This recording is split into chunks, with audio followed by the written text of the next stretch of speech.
Shemai friendy guy, and welcome back to my channel. My name is Caitlin Anwyn for anyone who's new here, and let's get into a brand new speed build series for the North America Animal Pack. And I'm starting a brand new zoo today, but I thought I would take you through my process of picking a terraformed map, because this is kind of like a brand new thing to the game. It came with the 1.7 update. And if you're not interested in this and you want to see straight into building, just check out the timestamp. But I wasn't really sure what to start with for this North America zoo. I knew I wanted it in the Taiga map. I'm never really sure how to pronounce that. Google says Taiga, but it looks like Taiga, so I'm not sure. But I wanted that biome, and obviously in North America. But I was also trying to experiment a little bit with the new pre-terraformed maps.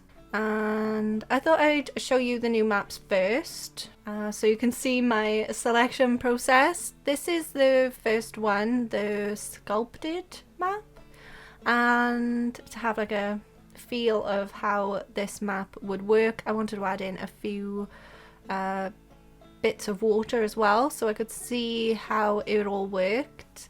I find with these, they seem like they are really small and really big at the same time, and it kind of makes it hard to see the proportions of the map compared to how big you really need habitats. But this is definitely more inspiring to build on than the flat maps. And then this is the first terraformed Heightmap example from Planet Zoo. And with this one, really like the shape of it. It looks like kind of like a crater almost.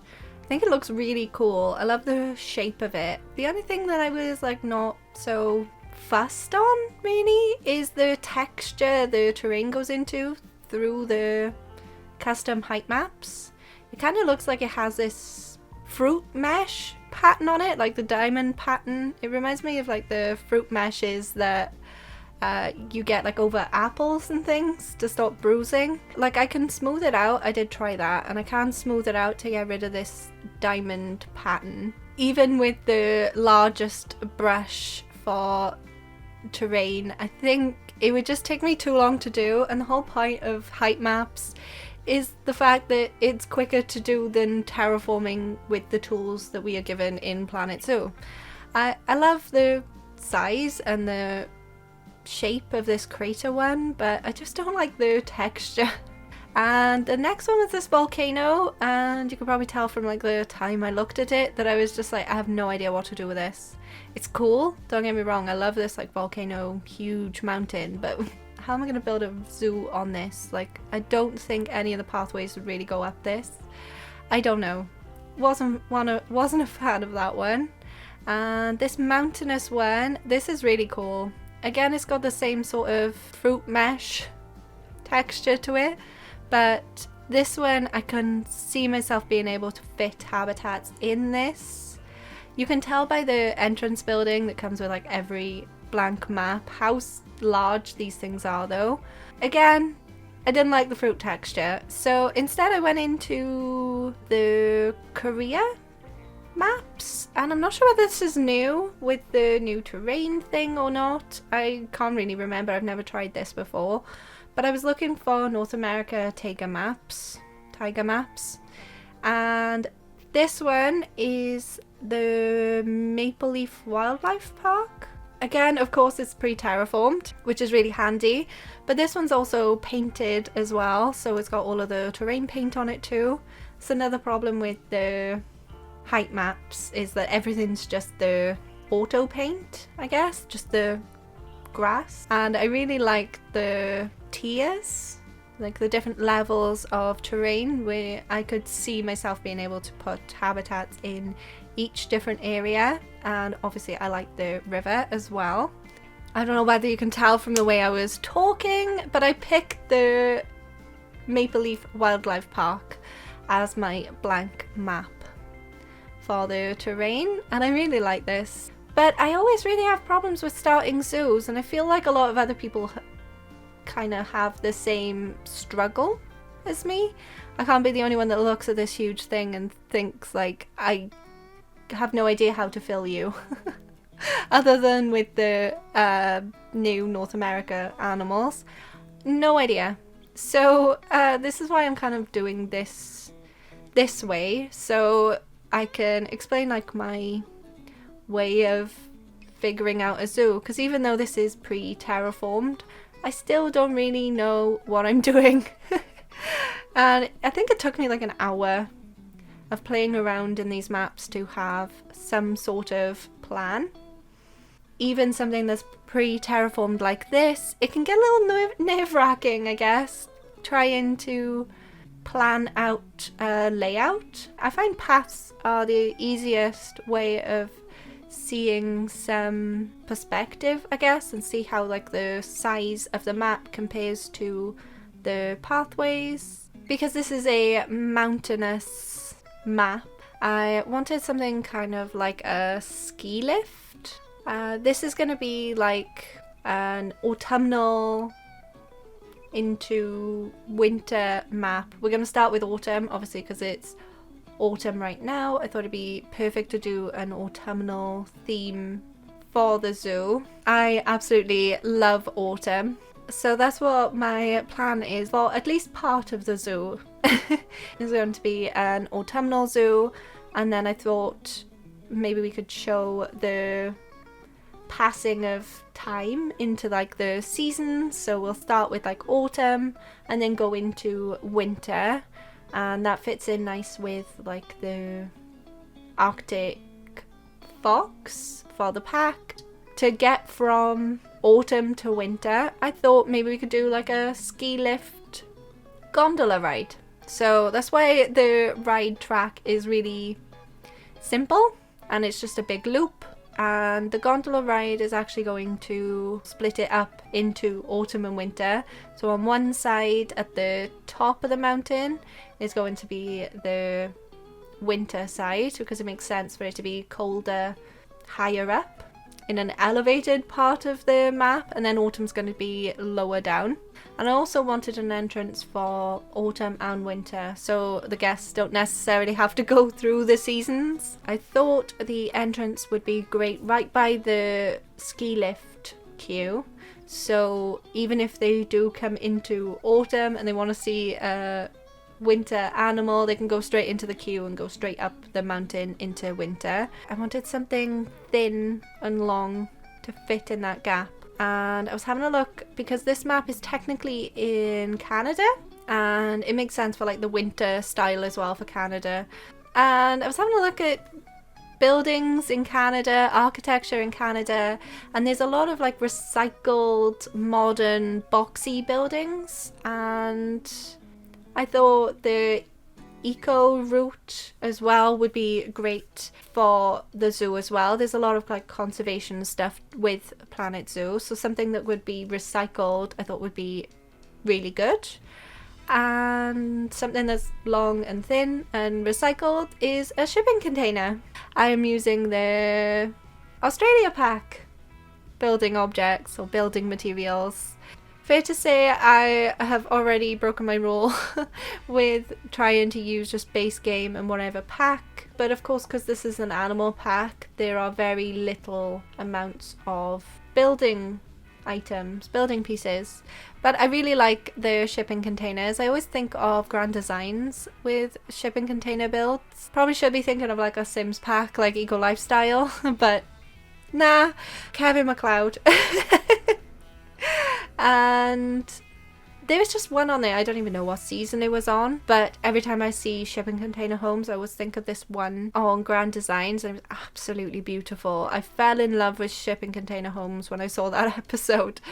If I was ever going to build my own home, which if you've watched Grand Designs you know is a terrible idea, but I've always wanted a shipping container. I think it's really cool because it's recycled and you're pretty much like roofed in and dry immediately, and I live in Wales so I need something that's going to be able to survive the rain. As you can probably tell through like the colours and everything, I was trying to go for autumnal colours for the shipping container as well, so I'm going with kind of burnt orange, or kind of burnt oranges, mustards, browns, autumnal colours with like maybe pumpkin spice latte sort of theme. I don't know. Trying to go through everything that screams autumn, like pumpkins, obviously pumpkin spice latte. I don't even like that. But I was just going for like the colour scheme of that.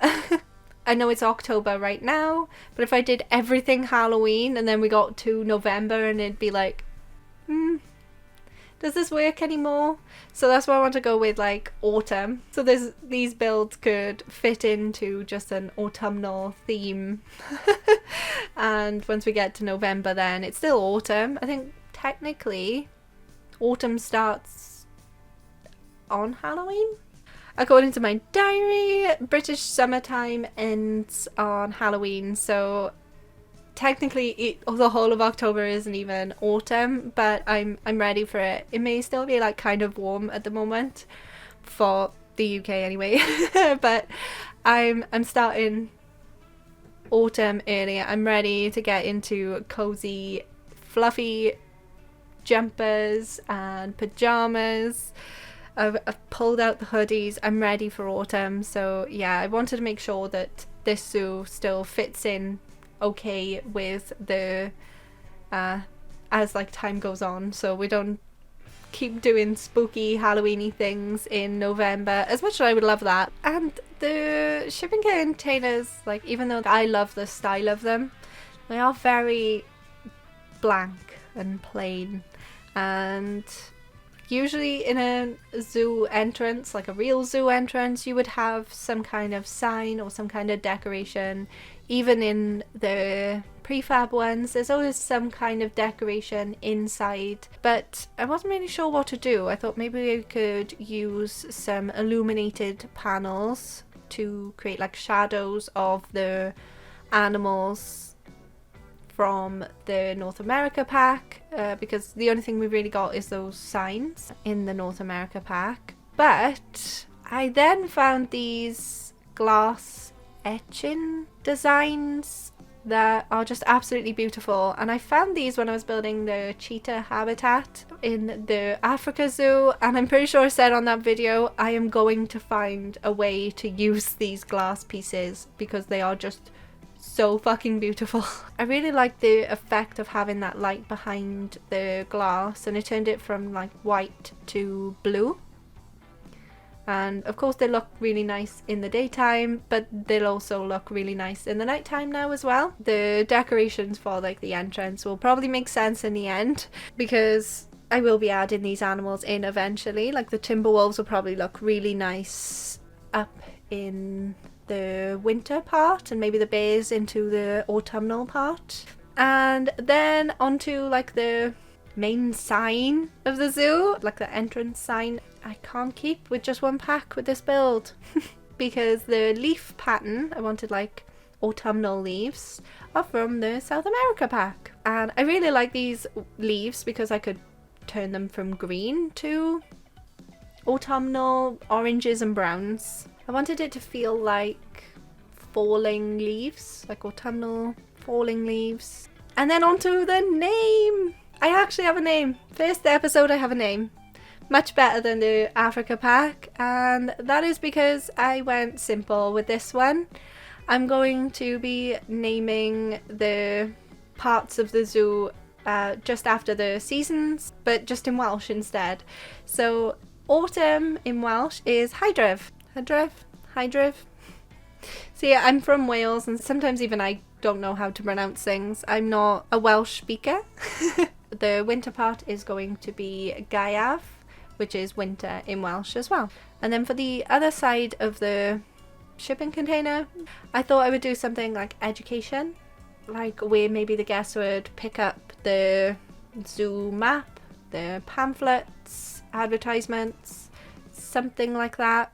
I use like the little TV screens because they fit really nicely in this object. I don't know, I thought it'd look really good as like a pamphlet holder, I guess. I don't know. And I used the little screens to show some of the conservation education images to make it look like it was a sort of education board. I don't think guests actually get education from these TV screens, but at least it looks like they could get some education from it. And I was thinking about some of the like lighting for outside of the buildings, like for the pathways. These like tree plant lamps are really pretty, and they go with like the leaves and trees theme going in with the autumn, and I could recolor them into like the color scheme that I'm going for. And they're like ombre, they're really pretty. So I think these are going to be the lights throughout the pathways. They're not the brightest though, and they don't illuminate much. So I might have to play around with them a little bit and add in an extra light somewhere inside it to make it a little brighter. I wasn't really sure how to put like fallen leaves. Like autumn, I was thinking of like the Sims seasons with autumn, where they have the leaf piles where all the leaves fall off the trees, and Sims can like rake them up, playing them, woohooing them. Paul's face in Ace. Like, sure, okay. So I wanted to do something like that. And there's not a lot of like leaf piles. We have the green leaf pile for animals to sleep on, but we don't have a lot of like autumnal themed leaf piles. So I used this, I think is a climbing plant, on the ground and lowered some trees in for a little bit of a variation of colour with like lighter oranges and yellows. I think showing the different seasons and showing how the season progresses going up the mountain is really interesting. And then depending on how long this actually takes me, usually zoos will take 2 to 3 months. That'll take me all the way up through to January-ish. So then like we'll have the whole of autumn and winter built in the zoo, and we'll go through autumn and winter too. If you're in the northern hemisphere, that is, anyway. If you're from places like Australia, you're going through spring and summer, but sorry, I'm from the UK, so I'm gonna go with like my own seasons, and I think it'll be fun. If you have any ideas for habitats for any of the new North American animals, let me know. I've got a couple of ideas sort of in place, but I am always up for suggestions. Do you have any spooky themed ideas as well? Again, I have some ideas from that. You know, I love Halloween, so I can't wait for that, but I probably won't be going straight into spooky, but they definitely will be spooky Halloween themed builds. I feel like I haven't done a speed build video in a long time, because last week I did the North America Animals Showcase, so I'm a little bit out of practice, but I think that's about everything, and I'm gonna leave it off there. If you enjoyed the video, smash that like button, and if you haven't already and you would like to, it would mean a lot to me if you could subscribe and hit the bell to be notified whenever I upload a new video. I upload on Mondays, Wednesdays and Saturdays. Mondays and Saturdays for Life is Strange True Colours, and Wednesdays for Planet Zoo. Thank you so much for watching. I hope you have a wonderful day, and I will see you next time. Goodbye!